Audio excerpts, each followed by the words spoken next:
Yes, guys, welcome back. Good afternoon, everyone. Hope you're all doing good. Welcome back to another show. First of all, just let me know if you can hear me. Put ones in the chat if you can hear me loud and clear, because my microphone just came loose. So let me know in the chat if you can hear me. Put the ones in the chat if you can hear me. Put the ones in the chat. Big up to everyone. Thank you for joining me. Share, like, big up to everyone. Good, we can all hear. Hit that like, hit that share, hit all that good stuff. Subscribe. Everything, you know what to do around here, guys. Big up all the ones. Look at that. We are ready to rock and roll around here. It is Saturday afternoon, late afternoon, early evening, whatever you want to call it. Premier League football back this weekend. We just watched Man City destroy Luton. I think the whole world knew that was going to happen. I'm not really bothered about Man City right now. I'm going to talk to you about that why in a minute. We got Liverpool Palace. That's a preview we're going to be talking about today in the video. Looking forward to it. Well, we're going to talk about other things as well in this video. We're going to talk about Luis Diaz possibly getting a contract extension. What's happening with Darwin Nunez and what do we do about Darwin Nunez? Real conversations on this video today. Real conversations. Let's talk real. Let's talk real. And, you know, let's not get personal, but let's talk real. Let's have some proper conversations. Let's not shy away. You know what it is over here, guys. We don't shy away from any of this. We keep it as real as we can. So strap yourselves in, get yourselves a drink, and we'll go have a good one, man. We'll go have a good one. But first of all, I just want to know, how is everyone in the chat today? It's a Saturday. It's the weekend. Let me know how you guys are doing in the chat today. Is it a day off? You finished work? You got the weekend off? What you been up to? I hope everyone's having a blessed day. The weather's good. You know, spring is in the air. You know, it's all good. It's all good. A big up to everyone in chat. I hope you're all doing good. Big up Wayne Lynch in the chat, with his microphone didging on the side. That big up you, man. Big up Scottish Bears, all good. Booger Boy chilling. Connor Red says feel crap because we're out of Europe. Weather is rubbish up north. Sorry about that red machine. I do apologise. Yeah, I'm a southern boy that supports a northern team. It's a weird one, but it's the way it is. But the weather's all right down here. I can't lie. UK Drilly, how you doing, man? Big up, brother. Could be better, but could be worse. Yeah, I hear people saying Almerin choosing Barcelona. Jamie, first thing to do is Nunez to replace the clip art on your dashboard. Yeah, man, look. I'm going to talk about Darwin in a minute. But Pinto coming for me there with the clip art. Look, let's have conversations, man. Let's have conversations. Let's talk about Luis Diaz first, shall we? Let's get this Luis Diaz chat. Let's talk about Luis Diaz. So,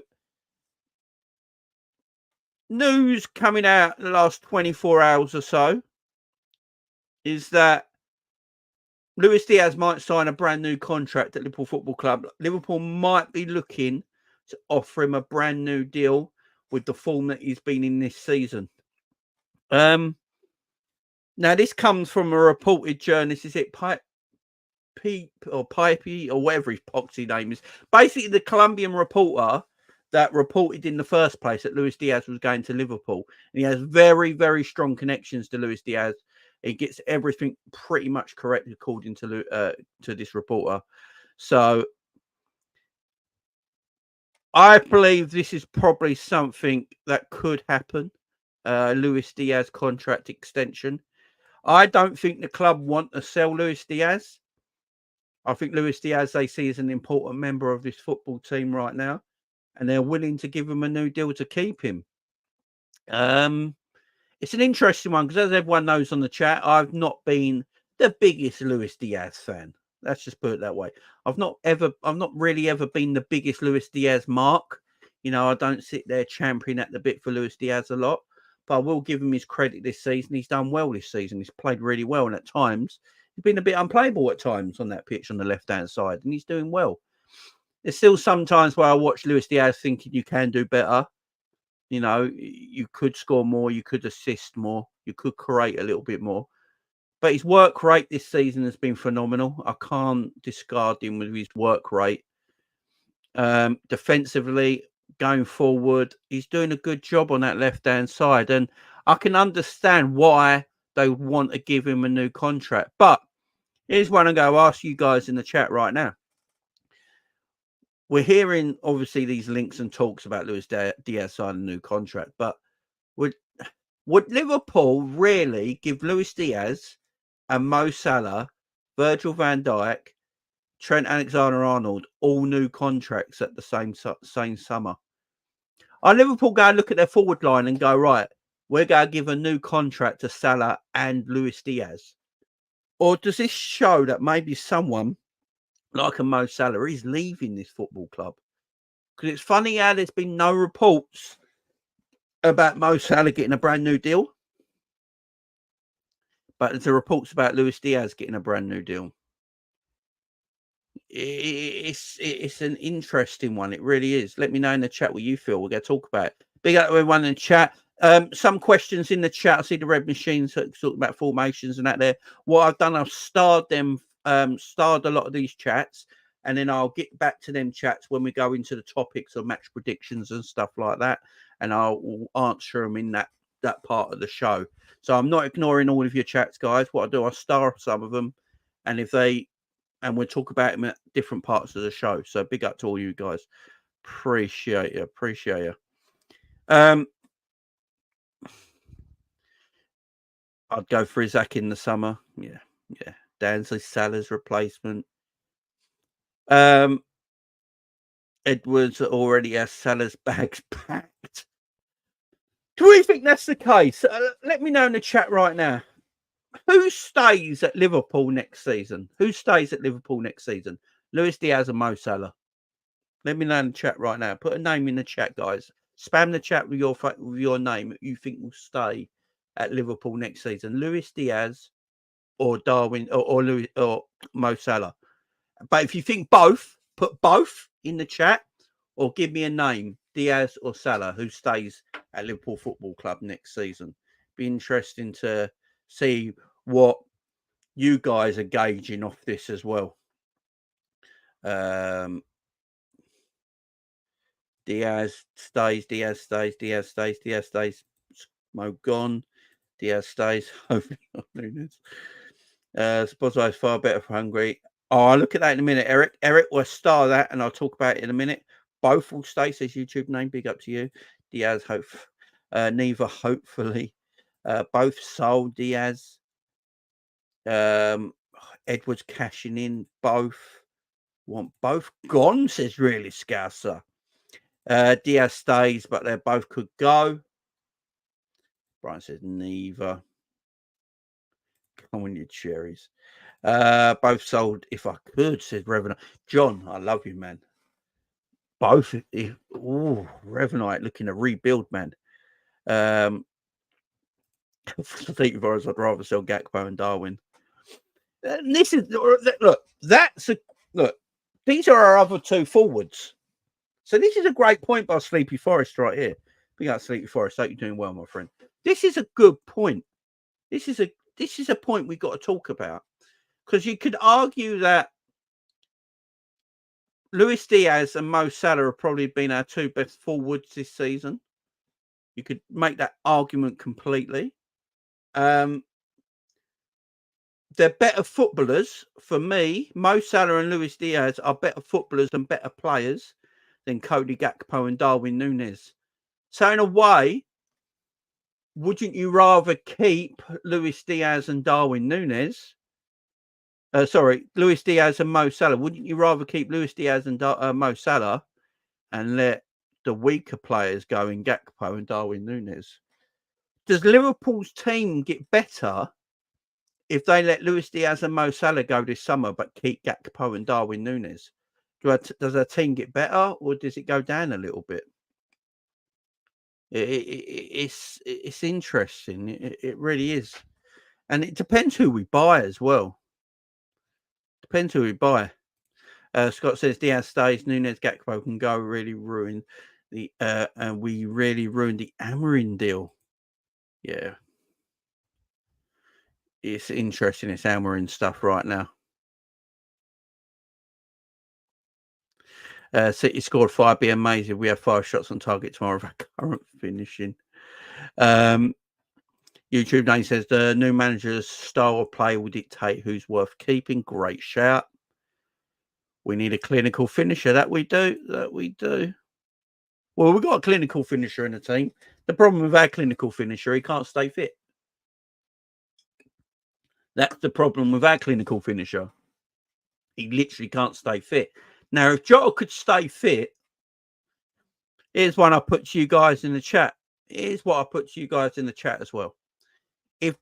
If Diogo Jota could stay fit and had a fitness-free season, no, injury-free season. So in one whole season, Jota never got an injury. How many goals does Jota get in a season? I want everyone to give me your number in the chat right now. Everyone spam your number in the chat right now for what Jota would score in a season if he didn't have any injuries. I know it's a massive if. Don't get me wrong here. We're just playing make-believe in a way. But if Jota was injury-free for one season, how many goals does Diogo Jota get at the end of the season? You can do Premier League, all competitions. Go for it. 35. I think the best season was over 20 goals and he had injuries. Exactly. Can you imagine if he's injury-free? Yeah, in all competitions, Drunk Vigo, in all comps. Jota 30 in all comps, 20 at least, 20, 25, 25. I'll get to your comment in a minute, Jeff, when we talk about the Palace game. 30 in all comps, 25 minimum, 30 min, 30 plus. Big up Liverpool fan channel, 25, 25, 30 all comps, 40 all comps, 22, 26, 25. Yeah. Pinto says 32, 25 in all comps, 35 in all comps, 25 Premier League, 30, 30. This is the thing. Diogo Jota is a goal scorer. It's what he is. He's a good goal scorer. In fact, he's a very, very good goal scorer. It's injuries aside that ruin Jota. It really is. I mean, look at Jota's second. I think Jota's third top goal scorer for Liverpool this season. And he's been injured twice with long injuries. And he's still third top goal scorer. You take them injuries away from Jota, he's probably our top goal scorer this season. It's a clinical finisher. We miss him when he doesn't play. Look, when Salah weren't available from January till Jota got injured, Jota was the one who stood up, getting the goals, man. Jota's clinical. I honestly do believe we would have beaten Man City if Jota played. I honestly do believe we would have beaten Man United if Jota played. I just feel like even when Jota came on against Atalanta, he looked sharp. He looked at it. I just feel like Jota needs less chances in front of goal more than all the other forwards we got. I really do. And that includes Mo Salah, by the way. You know, Mo Salah's very wasteful in front of goal. We've said this as Liverpool fans for a long time now. He is very wasteful in front of goal, but he scores you 20 to 30 goals a season. But if he was more clinical, Mo would be on 50 goals every season because he has that many chances. Where I think Jota is more clinical than Mo and takes less chances to score goals. Yeah, Jota's a quality footballer. You know, quality footballer. And I just feel like Jota is badly missed. Really badly missed. And he would be, well, when we talk about the Palace game, I think we're going to put Jota in there. I really do. But Luis Diaz signing a new deal, guys. What do we think? I understand it because I don't think Liverpool can afford to lose Mo Salah and Luis Diaz in the same window in the summer. We'd have to buy at least 3 forwards in the summer, you know, because Gakpo is not really a forward for me. And then you've got to replace Luis Diaz. Then you've got to replace Mo Salah. See, you're looking at least 2 or 3 forwards. And I think there's defenders and all that we need to buy as well. And left backs and centre backs and probably another midfielder enforcer. So I don't see us being able to do that much work in the summer window. So do we look at it and think, right, one of them has to stay? One of them have to stay. Like one of the forwards have to stay and we then go and get a midfield enforcer, a new left back and a new centre back. That probably helps us out a little bit. But letting both of them go, maybe that's why they're looking at Luis Diaz to stay. Maybe they don't want to sell Luis Diaz. You know, we're hearing apparently what we're hearing from Luis Diaz is that Luis Diaz is very happy at Liverpool, wants to stay at Liverpool, but it's really his dad that's doing all the talking. You know, his dad wants him to move to Barcelona or Spain. I understand that. He speaks Spanish. It's probably easier for him to go as a South American from a Spanish-speaking area of South America to go to a Spanish club. I understand it. I get it. But Luis Diaz seems happy and content at Liverpool. And, you know, as I said, I've not always been Diaz's biggest fan, but I think he's worth keeping. You know, I think he's worth more keeping right now than a Cody Gakpo. I just don't know what Cody does for Liverpool. You know, where does Cody play in all this?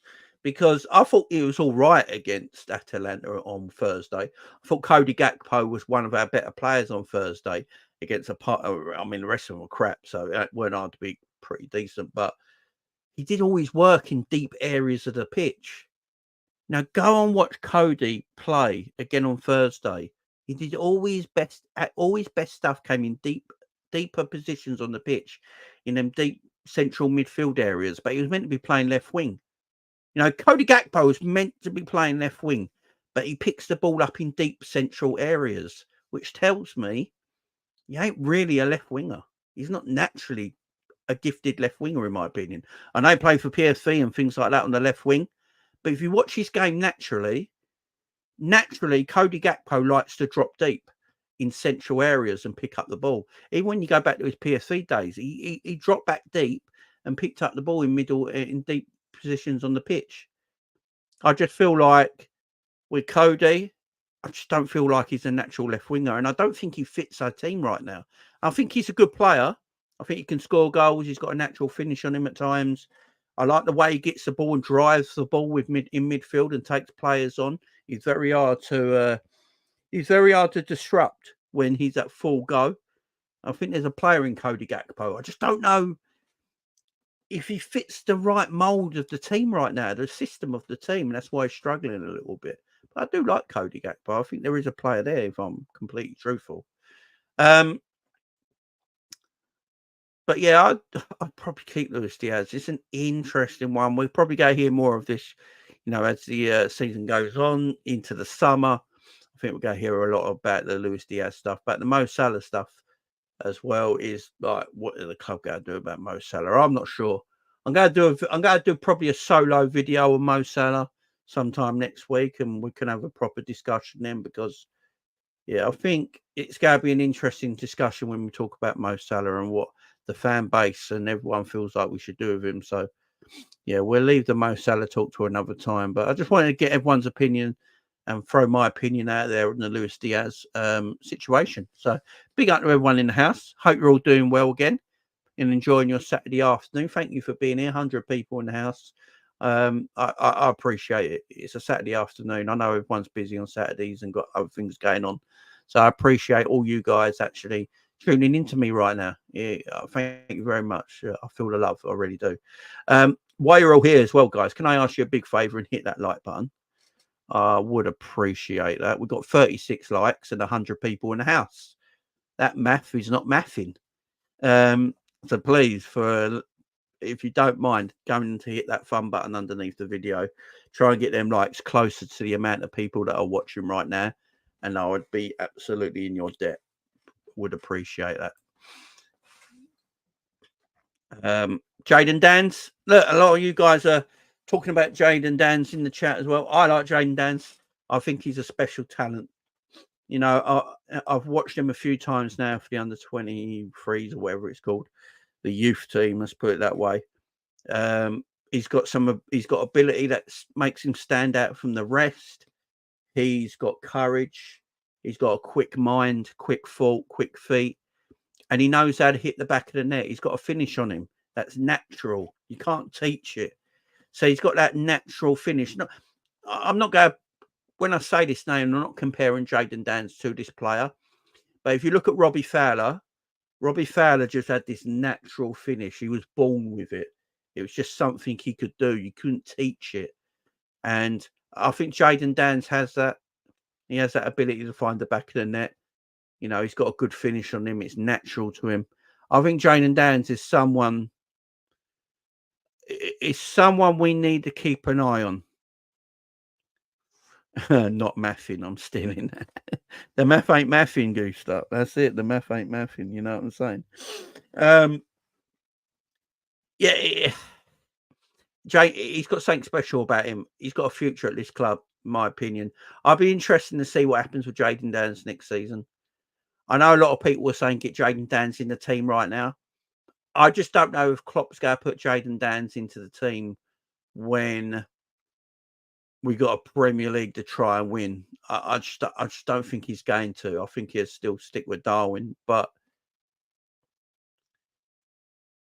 yeah, I think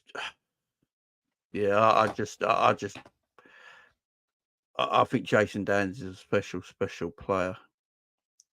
Really do. What's everyone going on about a tweet? What happened to a tweet?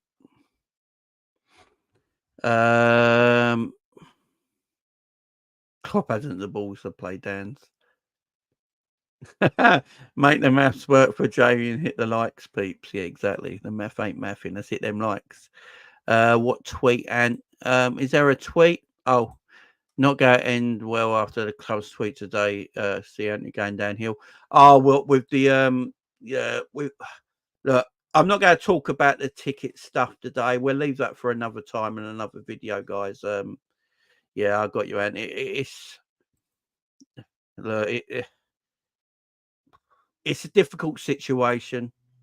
I understand why the club are rising it, but at the same time, I understand why the fans and the public are against it as well. But it's for a video at another time when I need to do more research on it. I really do. I need to do a lot more research on everything, and I want to research everything about ticket prices because I'll be very interested to do the research on all the 19 other Premier League teams and see their ticket rises as well and what's happening, what's it about. So yeah, I'll talk about it another time, but I can understand why the fans are upset. I really can. So if the fans are upset, I'm not going to say the fans are wrong or anyone's wrong about it. Yeah, but Jayden Danns' future, if Klopp was staying at Liverpool next season, I think Jayden Danns would maybe feature. I just don't know if a new manager comes in and uses the youngsters as much as Klopp's done this season. I'm not sure. It all depends on who the manager is and if he fancies them players. I mean, a new manager might come in and look at Jayden Danns to go, why ain't he in the squad? You know, and the manager could easily do that. He could come into Liverpool, look at someone like Jayden Danns, who is finishing, and going, I need him on my match day squad. He shouldn't be in the under-23s anymore. He's too good for it. I need him in my match day squads. He's a better finisher than half the forwards I've got in my team right now. I mean, who's a better finisher? Who's a better finisher, guys? Who's a better finisher? Luis Diaz, Darwin Nunez, Cody Gakpo, or Jayden Danns? I'm not slagging players off. I'm just putting it out there.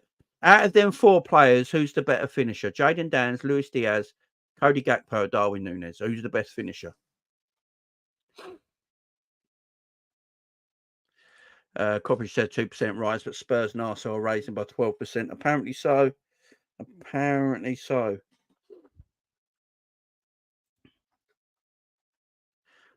Danns.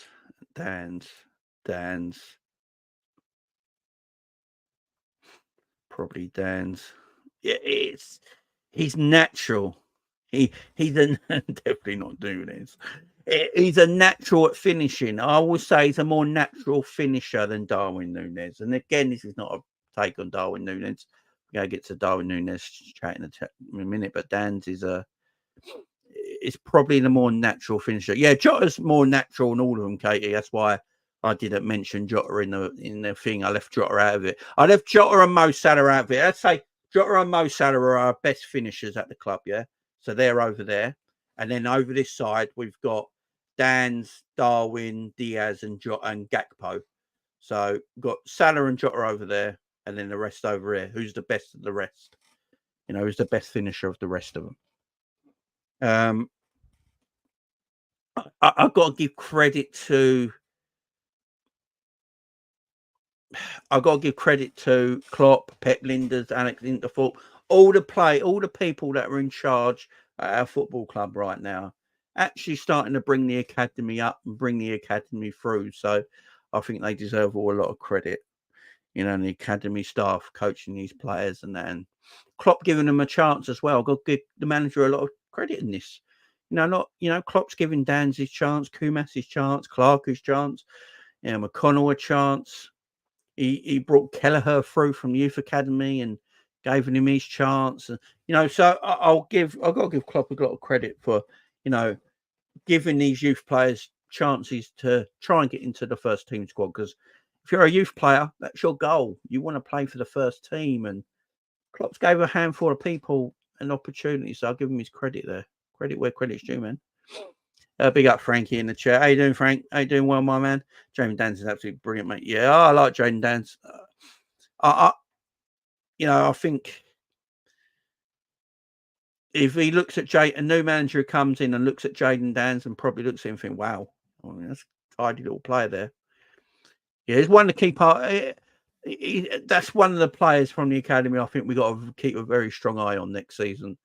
I think Jayden Danns might still make an appearance this season. I'd play him against Atalanta. Why not? Why not play him against Atalanta in the second leg? Give him a go.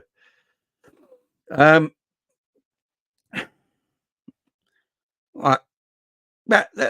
Let's touch before we get to all the Liverpool Crystal Palace stuff. Let's touch on the Darwin Nunez stuff here. So, Darwin Nunez. It's been a hot take. Everyone's had their debate and take about Darwin Nunez. In the last 48, 72 hours, we've all been chatting about Darwin Nunez. I see people on Twitter talking about Darwin Nunez. Liverpool content creators talking about Darwin Nunez. It's a hard conversation to have. And the reason it's a hard conversation to have with a lot of people, not for me, I'll just tell you how it is. But a lot of people have a hard conversation about Darwin Nunez because he is very well liked. Darwin Nunez is very well liked with the majority of the Liverpool fan base.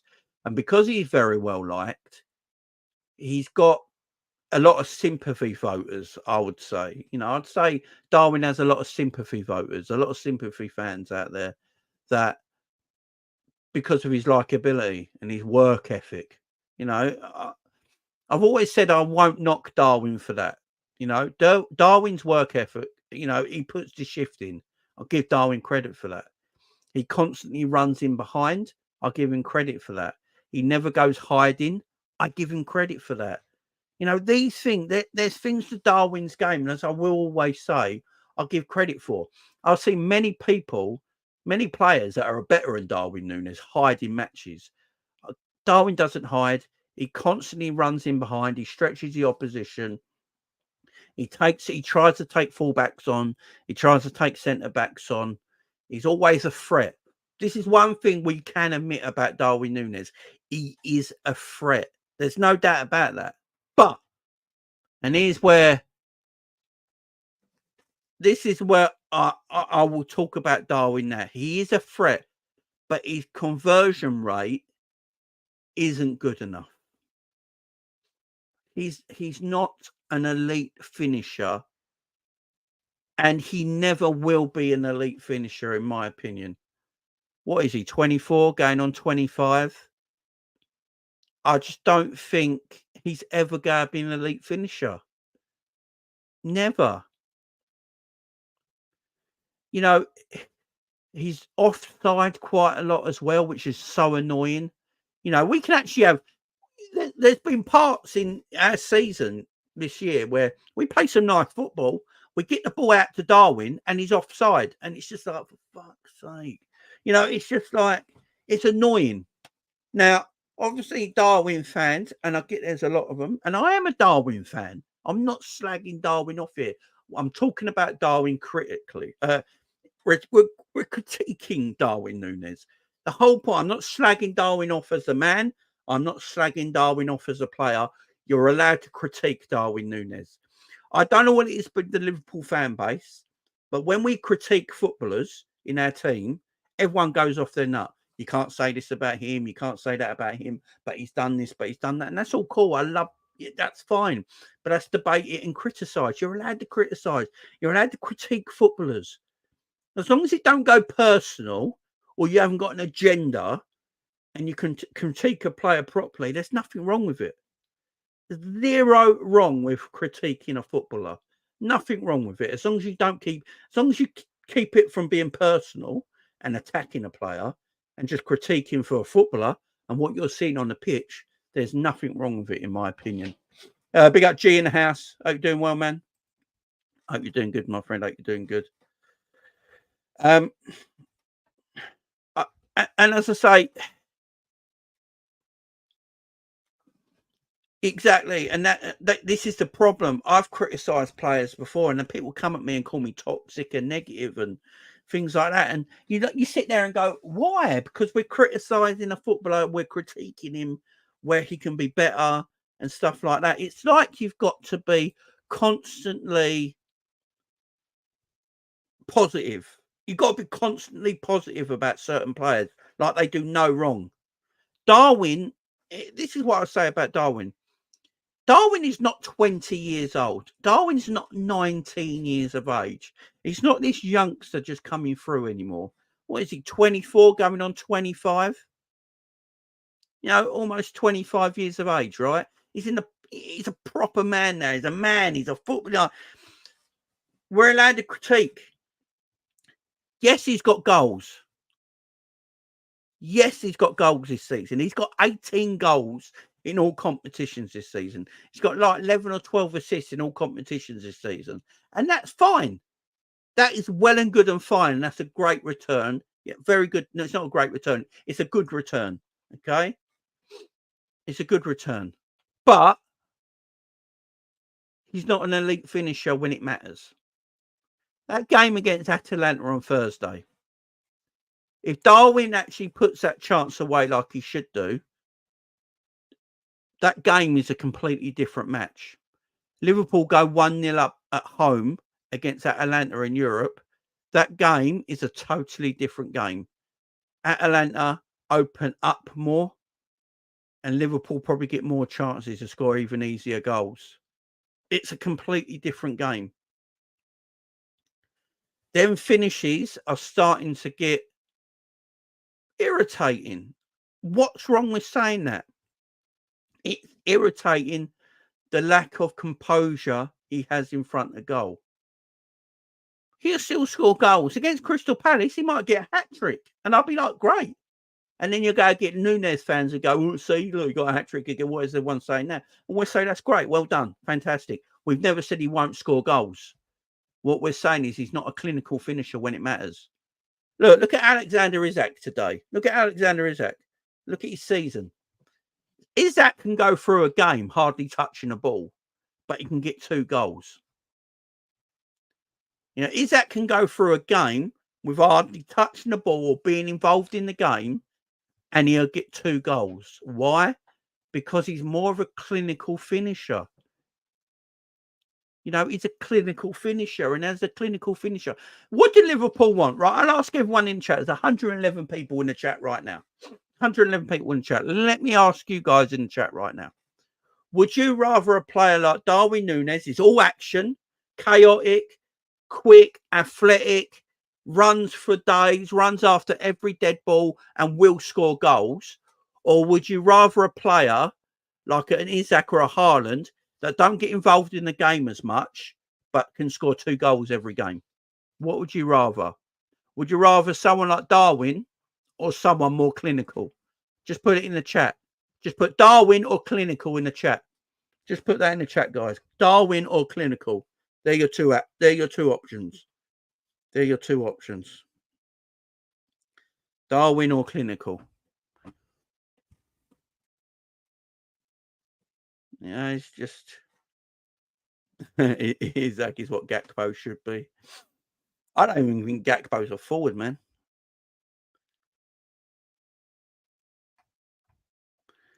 Clinical all day, clinical. It wins trophies, clinical.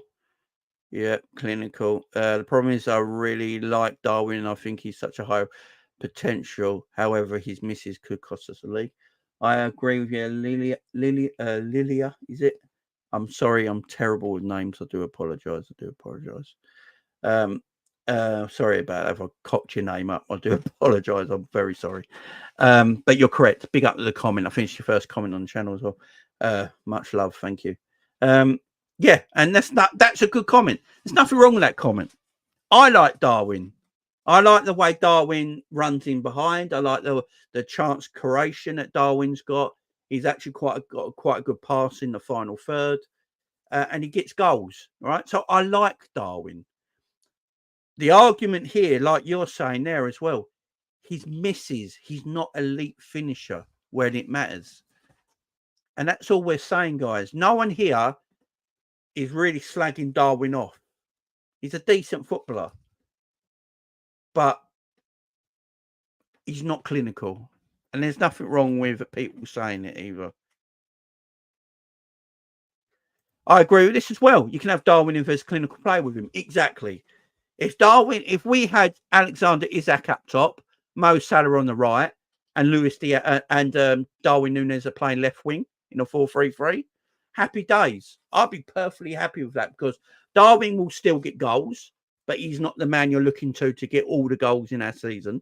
But he'll get goals. He'll run in behind. He'll stretch the opposition. He'll run up fullbacks. And when he plays left wing, he's actually got quite a good cross or a pass on him in them positions.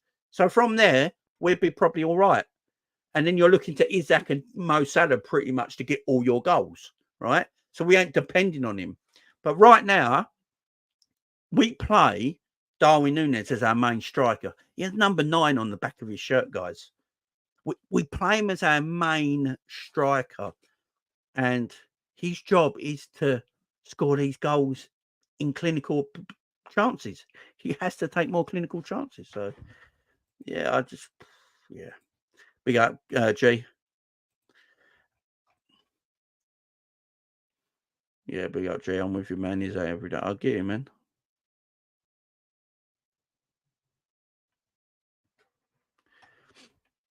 Big up everyone in the house. Big up Alpha. How you doing, man? The thing that bugs me, Jamie, is that when he was at Benfica, his finishing looked like one of his best attributes. I know the league is weaker, but how do you go from being able to score easy to not? Also at Benfica, they played the system to more his style. They played a man off him. Now, I don't think we also, I've always said this since Darwin's been at our club. I don't think we actually play to Darwin's strengths as much. But the thing is, the thing at Benfica, for me personally, I didn't watch every Benfica game that Darwin played. So I can't sit here and say, was Darwin that clinical at Benfica? Or did he just get a lot of goals like Mo Salah? Look, Mo Salah, I wouldn't say super clinical, but scores a lot of goals. How many chances was Darwin getting a game at Benfica? Was he only getting 1 or 2 chances a game, but still getting them goals? Then that's super clinical. That's the thing. Because I didn't watch Benfica that much. The only times I really watched Benfica was the 2 games that Benfica played against us where Darwin looked good. That's the thing I will say there, but I'm not sure, man. Big up Jamrock says the critique you're having is really narrow, Jamie. Yes, our forwards have let us down. When was the last time? I'm going to get to the defence in a minute, guys. I'm going to get to the defence. If everyone's been listening to my show for the last couple of days, I've been saying we have no defensive structure. So I'm going to get to the defence. Don't you worry about that, guys. Yeah, Sporting look like they're going to win the league. Is he go? Are we going to get their manager, though? That's the other question right now. You know, are we going to get Ruben Amorim? Now, Ruben Amorim looked legitimately pissed off the other day in his press conference when the Liverpool chat come up. So I'm not too confident on that at the moment. I want him. You know, I'd want him, but Gasparini. A lot of people said that. I think is it James Horncastle after the game? By the way, is it James Horncastle that pundit on BT Sport on TNT Sport at the Liverpool Atalanta game? That's a pundit. That's when I talk about pundits knowing their stuff. That is a pundit. He was tremendous. He gave you information, he gave you knowledge, and he made you learn about more of the game. That was a proper football pundit. How is he not on more channels? How has someone not snapped him up that actually gives you proper punditry? Unlike what we have now, where you got Micah Richards who just laughs in the background and makes stupid jokes. You got Daniel Sturridge who makes up names for things that ain't even English in the English language and just makes up names for things. And you're meant to understand, like, what are we chatting about here? You know, you got Roy Keane who just sits there miserable as part of the joke. You got Jamie Carragher who talks the uttermost bullshit in the world, and you got Gary Neville who I hate to say is probably the best pundit on Sky Sports. So that geezer, that geezer was a proper pundit, man. That geezer was a proper pundit. I liked him, man. I liked him.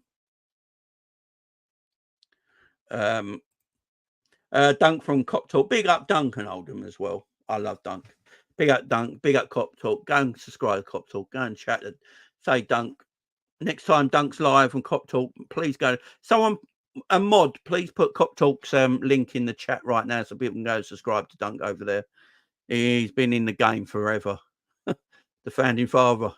Go and give him a subscribe and a like on his videos, guys. And next time he's live, say Jamie Phillips sent you. Yeah, he's a great guy.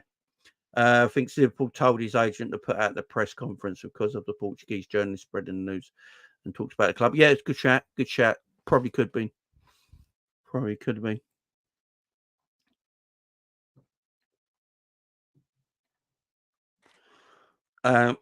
Jamie doing a Midnight Madness tomorrow night. Tomorrow night. Can't do any Midnight Madness tonight because I'm doing UFC watch along tonight. Yeah, Dunk's good, man. Dunk's good. He's been around. He's an OG, you know. He's been around for time.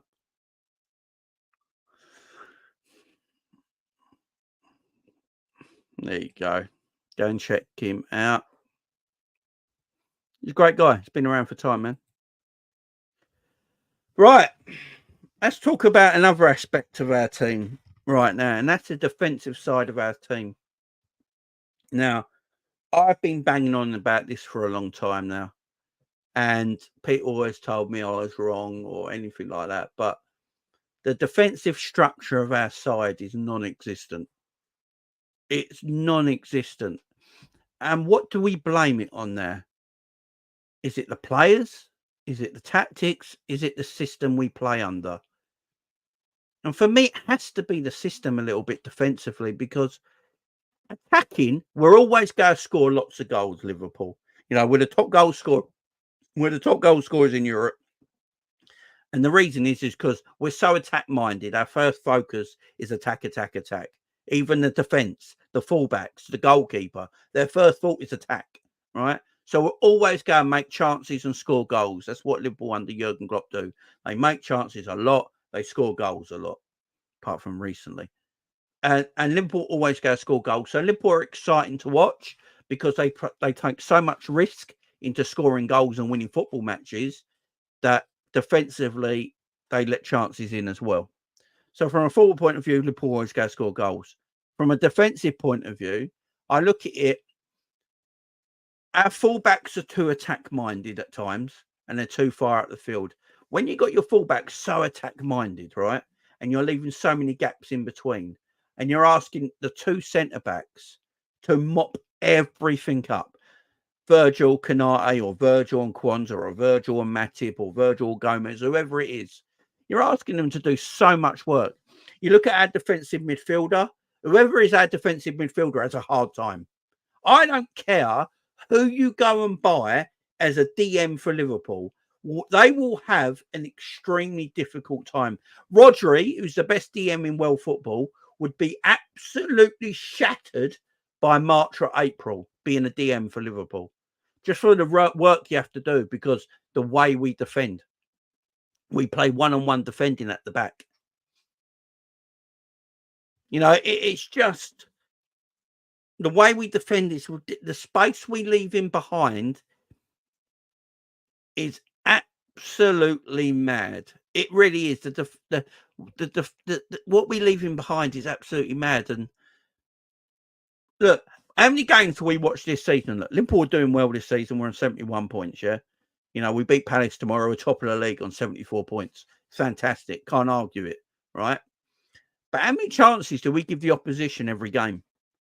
How many chances do we give the opposition every single game?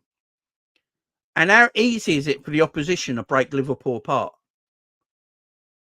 It's very easy. Liverpool have such a high press is when they lose possession, when Liverpool lose possession high up the pitch, because we have our fullbacks basically as wingers, and we leave Kanate and Van Dijk to basically do one-on-one defending. And then if Alisson's in goal, we rely on Alisson to do the one-on-one save. Yeah? Because we play like that, when we lose the ball, the opposition can get in behind Liverpool like that. Really easy at getting behind us. One long ball over the top, we're running backwards every single week. Nothing changes, yeah? Our defensive structure is terrible at the moment in time. We don't get back into shape quick enough. Watch Arsenal and Man City when they defend. Arsenal and Man City get into a shape defensively. Arsenal almost play a low block when they defend. They go with their back four across the goal and their midfield three in front, about 10 yards, 20 yards in front of the back four, hardly leaving any space. Yeah. They almost go into a low block when they defend. Liverpool go into a high block when they defend. They stay high. They don't get back in defensive positions. Also, I think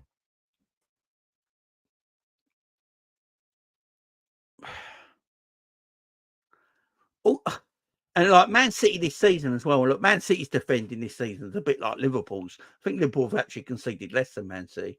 Man City this season, I don't know. It's like they're copying Liverpool for defensive play. I don't know why, but it's very unusual for Man City to defend the way they are this season. So even Man City fans have spoke about that. I watched quite a lot of Man City fans talk about their defending.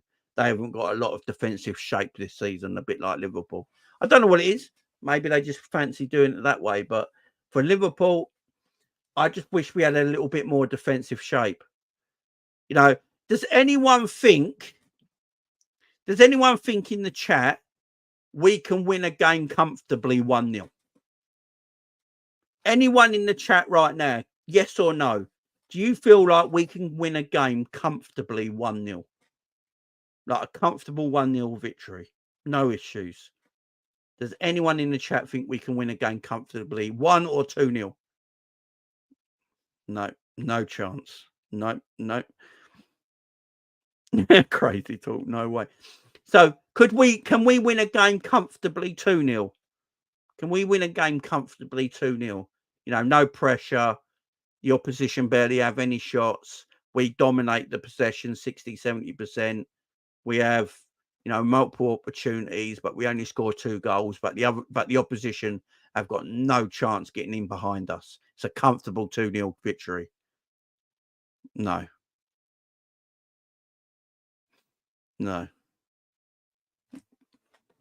Why is that then? So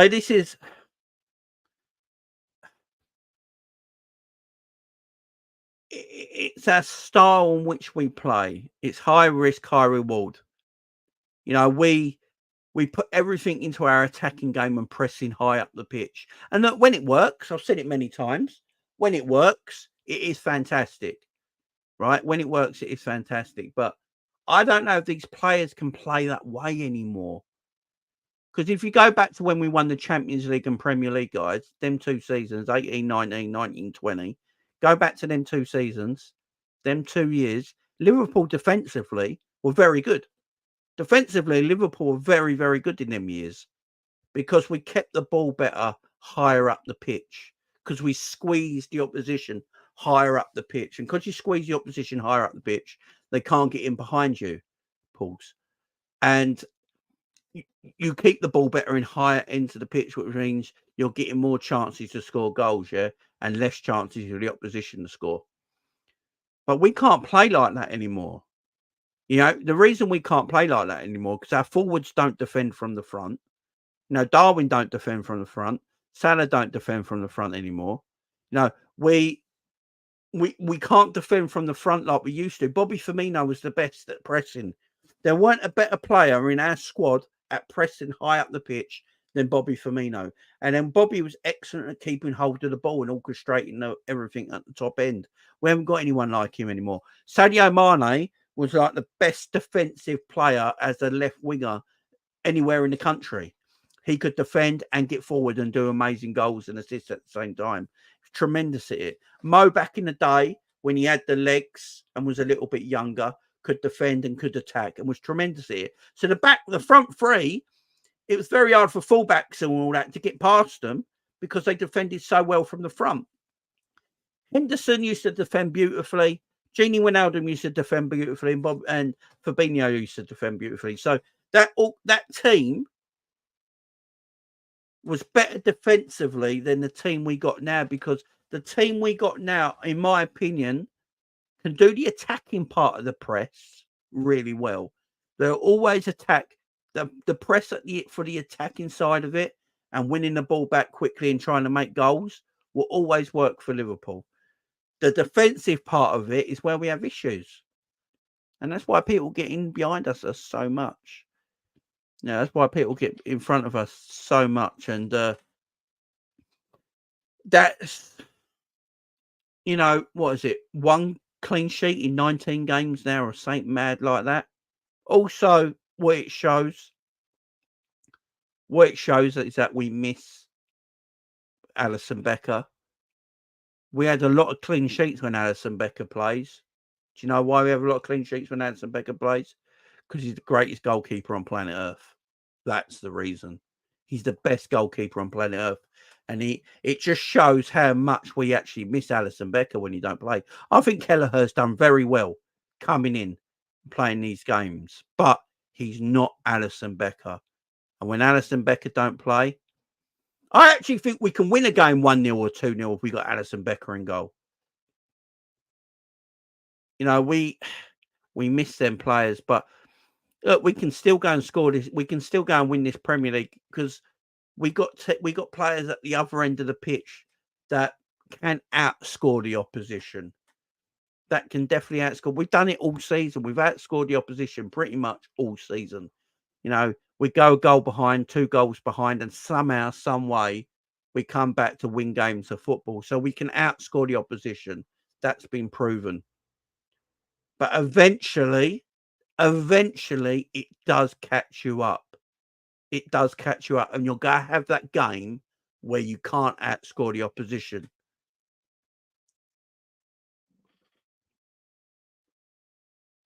You know, you can't. You're going to have a game where you can't outscore the opposition. And I'm sorry, I just got a message come through. Yeah, Cal, if you're watching, I'll do that, man. You can't outscore the opposition, and unfortunately, that's the games where you could slip up in and lose the Premier League. Defensively, I think although we've not conceded, like, if you look at our defensive record, it's not terrible in the Premier League. But I contribute that more to having Virgil van Dijk in the back line. I'll ask you guys in the chat right now, if we keep defending, if we didn't have Virgil van Dijk in our back line right now, guys, how many more goals would we have conceded this season? If we didn't have Alisson or Virgil. Let's put it that way. If we didn't have Alisson and Virgil in our backline right this season, how many more goals would we have actually conceded with the way we set up and play? You know, how many more goals would we have conceded? Put a number in the chat, guys. Spam a number in the chat. How many more goals you'd think we would have conceded if we didn't have Virgil and Alisson in goal for us? And I mean it, guys. I think if you take them out of our team, both of them, if they were both out of our team right now because of injury, and we didn't have Virgil and Alisson at the same time, How many goals do you reckon we concede this season on top of what we've done? As is saying, 10 more, Bizzle, 20 more, K, 20, 15, 10 to 15 easy. 10 plus. I'm going 10 plus like man like Jave. I reckon if we didn't have Alisson and Virgil van Dijk this season because of injury, 10 plus more. I agree. That shows how good these two players are and how important they are to the defensive part of our game. The defensive part of our game is really... We look at the quality of our player. I think if we defended a bit more like Arsenal with the players that we got and sat more in a lower block when we didn't have the ball with the players that we got, we'd hardly concede goals. Can you imagine Virgil van Dijk with more protection? Could you imagine how good Virgil van Dijk would even be with more protection? And we go, Virgil, right, you don't have to do any of that high press, sitting on the halfway line, defending high and, you know, one-on-one defending anymore. We're going to play more in a lower block, protect you a little bit more so you don't have to do as much running.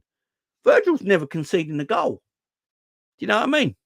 He's never conceding a goal. And we're going, Ibu, right, Ibu, you don't have to be running all the way to the right wing anymore to cover the right back that's not there because they're inverting and leaving space in behind. And we're going to drop deeper.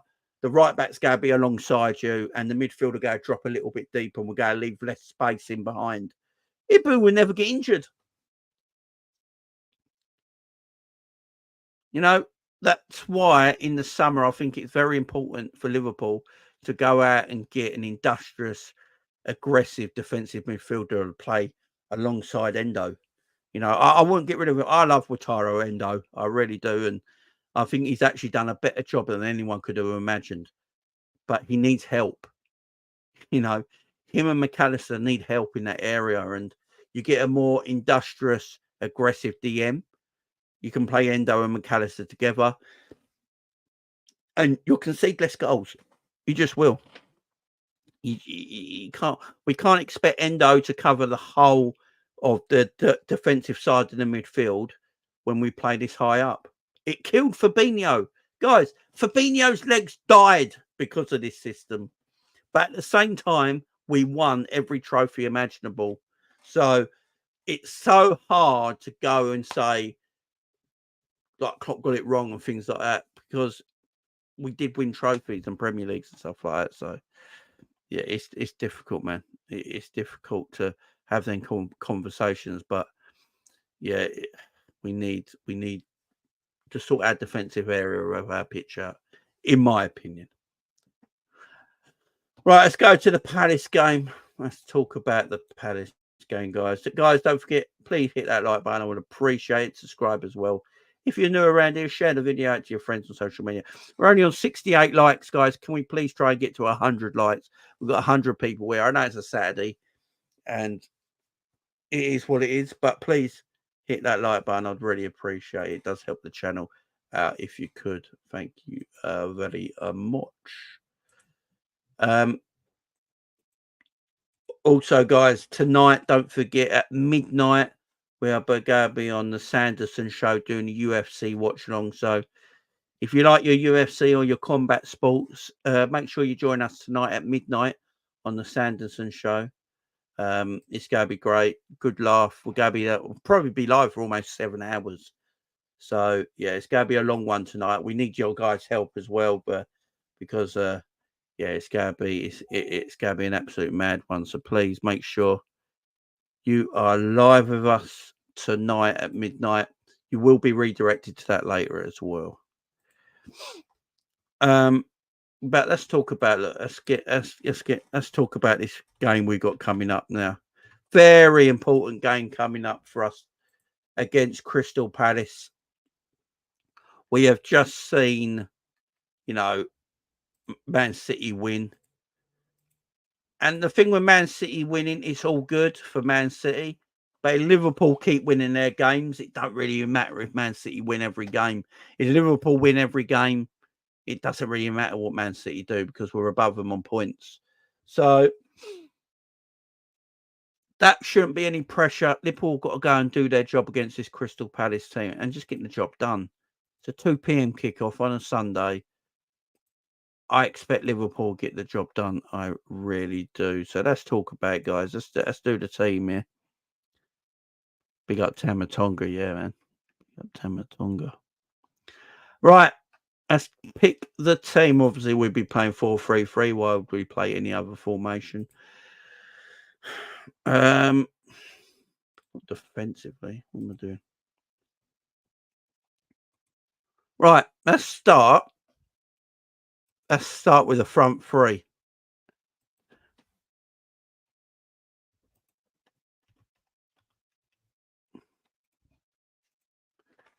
Diogo Jota. Diogo Jota, for me, has to start. If he's fit enough to start, Jota has to start this game for me. Just has to. I need a clinical finisher. I need Jota in this game. That's who I'm going with up top, guys. On the left side, I'm going to go Diaz. And on the right side, I'm going Salah. That's my front three. Does everyone agree with this front three? Put a thumbs up or a yes or no in the live chat right now. Do you agree with this front three? Salah, Jota, Diaz. Is that the team is that the three we should be playing? Is that the three we should be playing? Let me know in the chat right now. We need goals.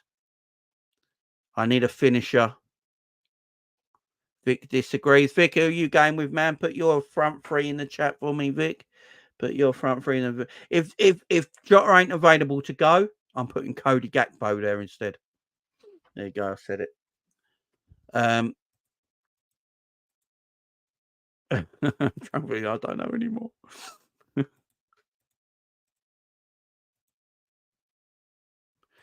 Nunez over Jota, too risky, says Vic.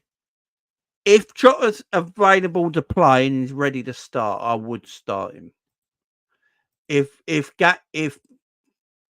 not, I'm playing Gakpo in the defensive, in the false 9 position, and I'm resting Darwin. I think Darwin just needs to be rested and on the bench and an impact sub for a couple of games.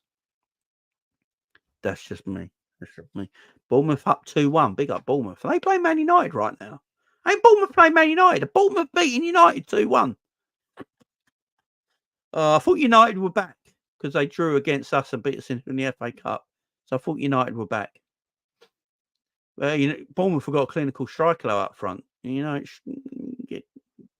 what happens if you've got a clinical striker. You see what happens when they got a clinical striker. Don't tell me Slanky scored both of them. Did Slanky score both of them? Slanky scored both of them, man. Clinical striker up front. Amazing what happens, isn't it? Amazing what happens. That's my front three. Right, midfield three. Are we? And this is a diff. I think players need to be rested. Clivert 2-1. Solanke got one. Clivert got the other. Big up Solanke, my clinical striker. You know what I'm saying? What are we saying with the midfield three? Is there going to be a little change in midfield? Yeah, that's a good shout, Colin. Sobo in that false 9 position. Good work, Bournemouth actually is smashing United about. Big up Bournemouth. Midfield three. What are we doing? What are we doing in this midfield three? Wataru Endo looked a bit tired. Wataru Endo looked a bit tired to me. I thought Endo looked a little bit tired. Are we resting Endo? He looks shattered to me. Do we give him a little bit of a break? It should be 5-1. Big up Clivert. I'm going to give Wataru Endo a little bit of a break in this game. I think Liverpool are going to do this. Don't come at me, guys. I think we might do something like this.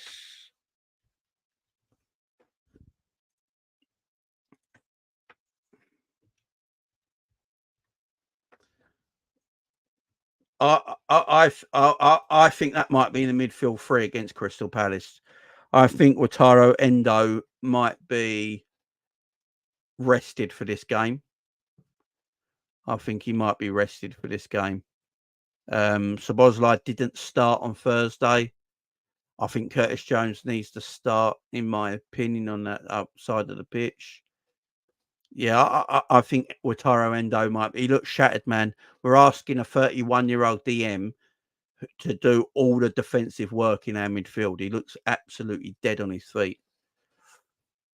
I'm not a fan of Szoboszlai in midfield, as you guys know. I don't think that's where he should play, but that's where Klopp plays him.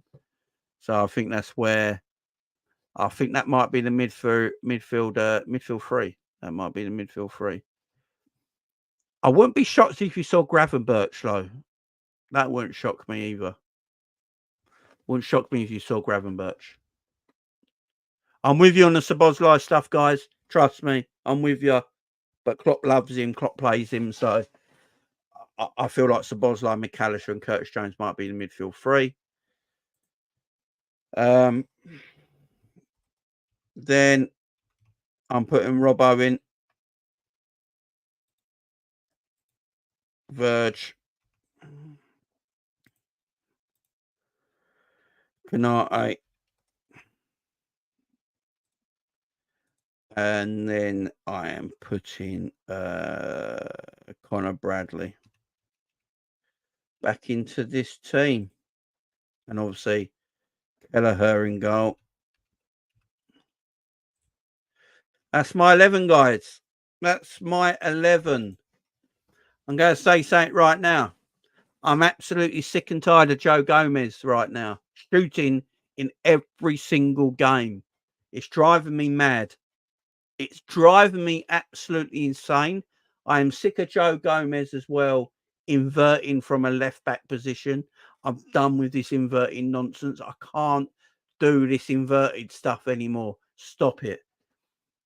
I think Robbo plays at left-back because Tsimikas is dog turd. Let's just put that out there. Tsimikas is dog turd. I would rather never see Tsimikas in a Liverpool shirt ever again. It's dog turd.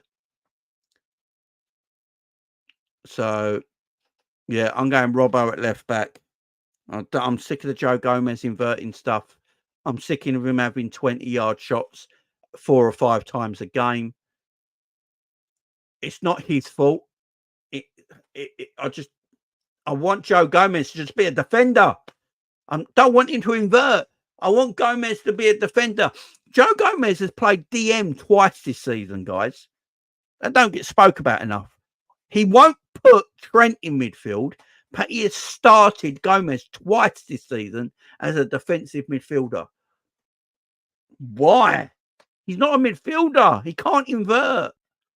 Stop it. Gomez is a good defender. Let him defend.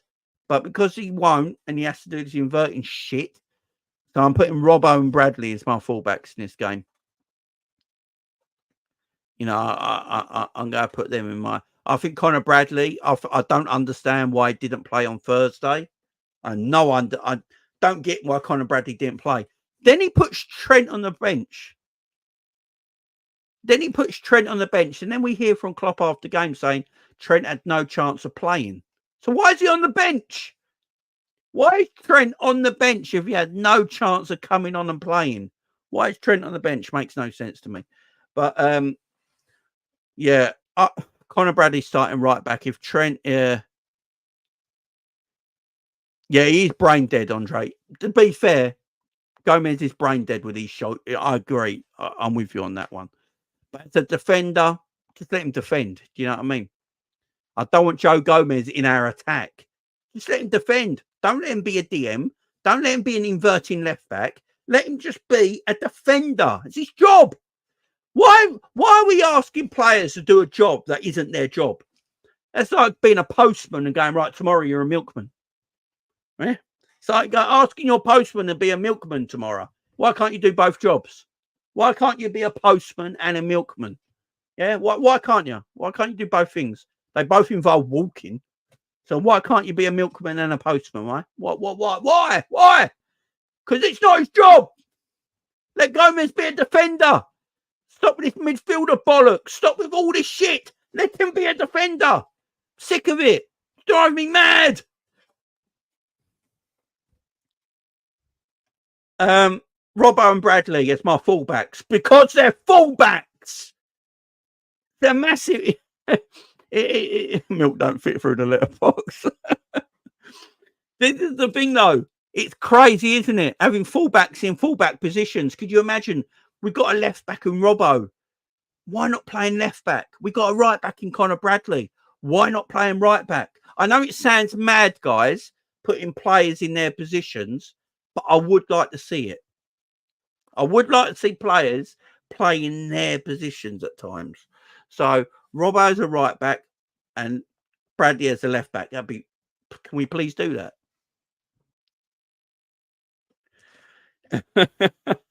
Yeah, the inverting. It drives me mad. It drives me mad. I know people bring up that we hardly ever lose inverting, and I get it. If it's Trent doing it, okay. Yeah, because Trent is quality. But Joe Gomez doing it, no. No one, I have never met a Liverpool fan that says, you know what, I think Joe Gomez could play in midfield. I've never met anyone who's had that conversation. When we talk about Trent, most Liverpool fans have the conversation, you know what, Trent could play in midfield, you know. Trent's good enough playing midfield. This conversation, Trent should be in midfield. I've never heard the Gomez conversation. Yeah, Gomez in midfield. Yeah. No, stop it, Klopp. No one wants to see it. No one wants to see it.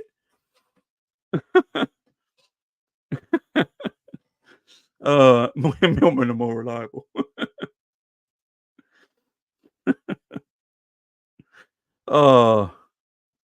Gomez, if anything, is an out-and-out centre-back.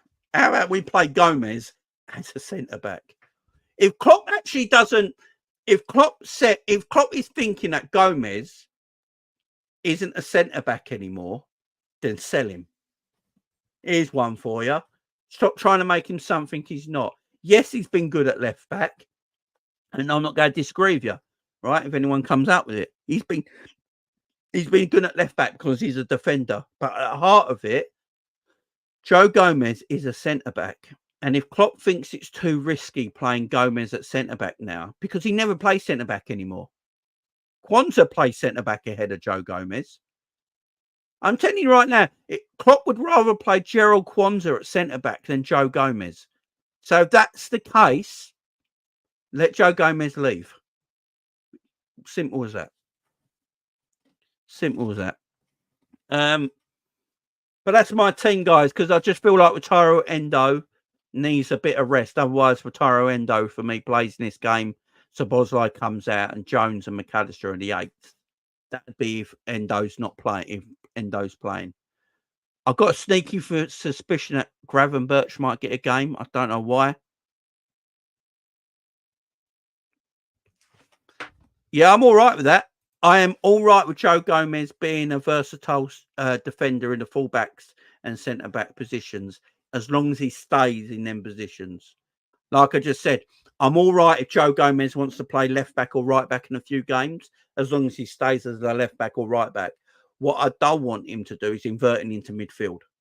That's not what I want Gomez to do. I'm perfectly fine with Gomez staying around at the football club and being that versatile defender, because I think you do need that as a centre-back or a right-back or a left-back. As long as he just plays a defensive position, Gomez is fine. As soon as you start playing Gomez on the fullback roles and start playing him in an inverting position and then playing him twice as DM this season, that's when I got issues. But I'm like you say there, I'm with you.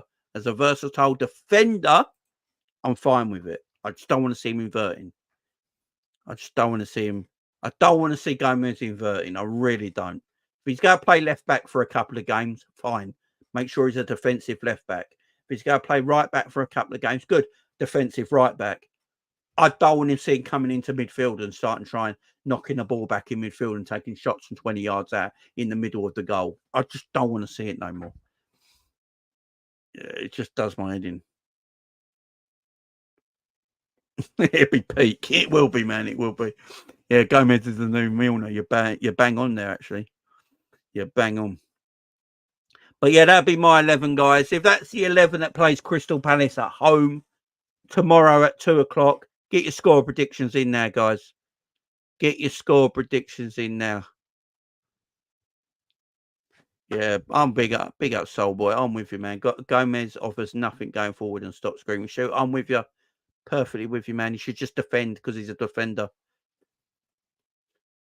Klopp doesn't trust Gomez at centre back. Then we have an issue because he is a centre back. Just let Gomez defend, man. Just let Gomez defend. Alexander's gone 3-all. Drunk don't feel good tomorrow. 2-1, 3-1, 1-0 Palace. 3-0 Palace. What is going on? 4-0, 6-1 Liverpool. We beat ourselves against Man United twice, didn't bag. That's our problem. Exactly, Eric, because we ain't got an elite finisher. 2-1, 4-0 Liverpool, 3-1 to the Mighty Reds. I feel like we go. I'm going to be bold here, guys. Is Jamie Phillips being bold? Are you ready for this bold prediction? I'm going right out there. I think we keep a clean sheet tomorrow. There you go. Get the drums out. Get everyone. I think Liverpool keep a clean sheet tomorrow and win 3-0. There you go. I'm being bold. I'm happy. I'm in a good mood. I'm feeling good. 3-0 Liverpool, clean sheet. You've heard it here first. Clean sheet. It's going to happen. It's going to happen. I'm feeling bold with my prediction. Stay off the drugs, Jamie, lad. What's the clean sheet? I just feel it, man. The opposite happens. I know. Vic, I've got to break it eventually. That hoodoo has got to be broken eventually, Vic. Hear me out, man. It's got to be broken. That hoodoo's got to be broken. Big up Scraps in the chat. Hope you're doing well. 1-0. Big up my man there. 3-0 to us.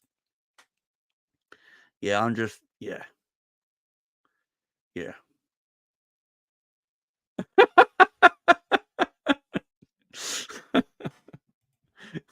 More likely, man. More likely. But guys, that's the video up today. Big up to everyone. Thank you very much for joining me. It's been a great show. You guys are amazing. Appreciate you being here on the Saturday afternoon as well. Guys, I'll be back tomorrow at Sunday at midnight or Monday morning at midnight, whatever you want to call it. Midnight Madness will be back tomorrow. We'll go review the Liverpool Palace game and have a great chat. So make sure you're joining me for Midnight Madness tomorrow. Also, don't forget, tonight at midnight, I am on the Sanderson show for UFC watch along, from midnight till probably 6 in the morning. It's going to be a long one, so we need you guys joining us. When this video ends, you're going to be directed to the Sanderson show. Could everyone go and please subscribe to that show? Hit the notification bell so you know when we go live. I want you all tuning in. Everyone knows Cal from Coppish. It's his UFC channel. So make sure you go and subscribe to that and leave a like on the video as well. There's not 70 people here. If we can get like 30 likes on that video before we kick off at midnight, I'd appreciate it. So big up to all of you. Much love. If you are over on the midnight show tonight on the Sanderson show, I'll see you then. Enjoy the rest of your day. Bye-bye.